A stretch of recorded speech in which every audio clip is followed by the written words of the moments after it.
علماء نے لکھا ہے کہ 6 کام بے فائدہ ہوتے ہیں۔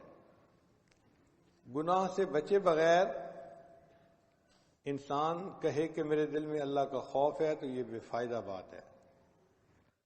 عمل کیے بغیر انسان جنت جانے کی امید رکھے تو یہ بھی بے فائدہ ہے۔ اور حسن ظن رکھے بغیر انسان دعا کی قبولیت کا خیال دل میں رکھے تو یہ بھی بے فائدہ ہے۔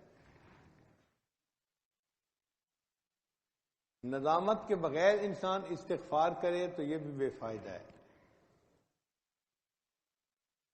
اور اصلاح باطن کے بغیر انسان اپنے ظاہر کو سنوارے تو یہ بھی بے فائدہ ہے۔ اور اخلاص کے بغیر انسان عمل کرے تو یہ بھی بے فائدہ ہے۔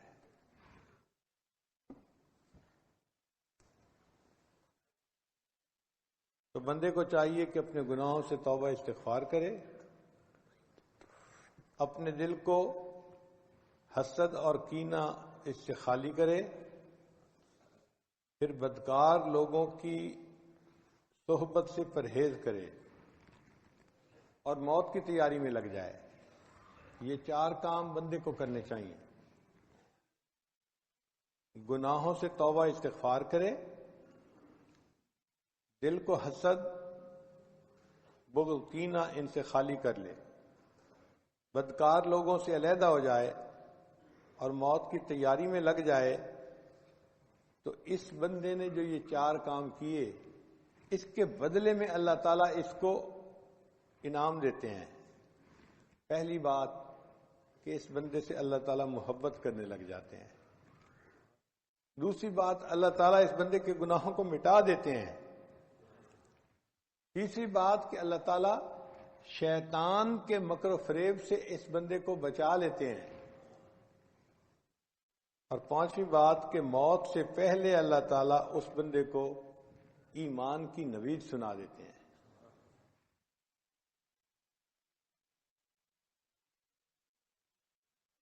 اسی مومن کو چاہیے کہ غلطی ہو چھوٹی یا بڑی فوراً اللہ سے معافی مانگے۔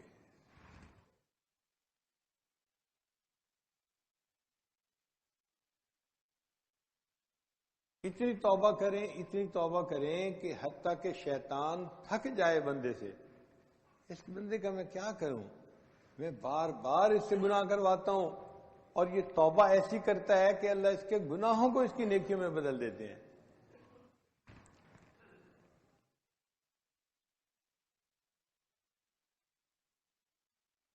اللہ تعالیٰ بندے کو سزا دینے میں جلدی نہیں فرماتے۔ ایک بادشاہ نے ایک بزرگ کو کہا کہ جی آپ میرے محل کے جو قریب گھر بنے ہوئے ہیں، یعنی نوکر چاکر کے لیے گھر بناتے ہیں، تو آپ اس میں آ کے ٹھکانہ کر لیں۔ وہ بزرگ جاتے نہیں تھے۔ تو ایک موقع پہ بادشاہ بہت ناراض ہوا کہ میں آپ کو بار بار کہہ رہا ہوں کہ آپ آئیں اور ہمارے سرونٹ کوارٹر میں آپ ٹھہر جائیں میرے محل کے قریب، اور آپ میری بات پہ توجہ ہی نہیں دیتے، آتے ہی نہیں۔ تو ان بزرگوں نے کہا کہ بادشاہ سلامت مجھے ایک بات بتائیں کہ اگر آپ کبھی مجھے دیکھیں کہ میں آپ کی باندی کے ساتھ الٹی سیدھی کوئی حرکت کر رہا ہوں تو آپ کیا کریں گے؟ اب یہ سنتے ہی بادشاہ طیش میں آ گیا کہ مجھے کیا پتا کہ آپ ایسی حرکت بھی کر سکتے ہیں۔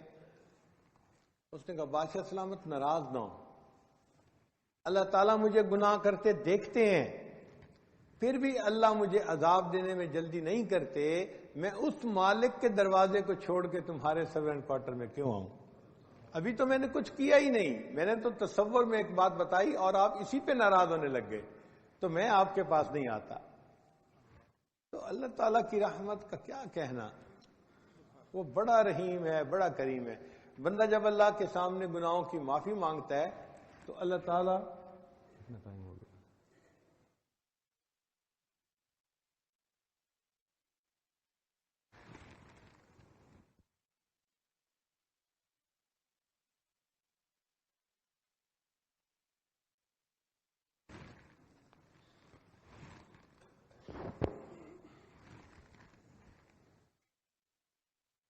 چنانچہ ایک بزرگ تھے سفیان ثوری رحمۃ اللہ علیہ، بڑے فقیہ تھے، اور ان کا درس بڑا مشہور تھا، بڑے نیک متقی بزرگ تھے۔ ان کے ہمسائے میں ایک شرابی رہتا تھا۔ اللہ کی شان دیکھیں کہ شرابی کی وفات ہوئی تو سفیان ثوری رحمۃ اللہ علیہ جنازے میں شریک ہوئے اور فرمانے لگے کہ مجھے خواب میں اللہ تعالیٰ کی طرف سے یہ حکم ملا ہے کہ اس کی نماز جنازہ میں نے پڑھانی ہے۔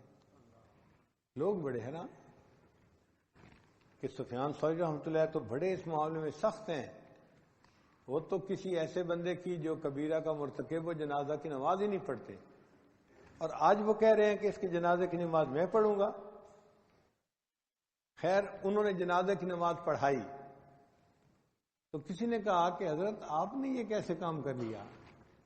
فرمانے لگے بھائی مجھے خواب میں حکم ملا کہ اس شرابی ہمسائے کی جنازے کی نماز تو نے پڑھانی ہے، تو میں نے نماز تو پڑھا دی، لیکن اب میں قبرستان سے واپس اس کے گھر جاتا ہوں اور اس کی بیوی سے پوچھتا ہوں کہ اس کا کوئی ایسا عمل بتاؤ جو اللہ کو پسند آ گیا۔ چنانچہ سفیان ثوری رحمۃ اللہ تدفین کے بعد سیدھا اس کے گھر گئے اور اس کے گھر کے لوگوں سے پوچھا کہ جی بتائیں موت کے وقت اس بندے کی کیا بات تھی، اس نے کیا بات کہی تھی؟ تو اس کے بھائی نے کہا جی کہ اس کی بیوی بتا رہی ہے کہ جب اس شرابی کے موت کا وقت تھا تو اس کی آنکھوں میں آنسو ٹپک رہے تھے اور یہ دعا مانگ رہا تھا، اے اللہ جو دنیا اور آخرت کا مالک ہے اس شخص پر رحم فرما جس کے پاس نہ دنیا ہے نہ آخرت ہے۔ اے وہ ذات جو دنیا اور آخرت کا مالک ہے، اے اللہ اس شخص پر رحم فرما جس کے پاس نہ دنیا ہے نہ آخرت۔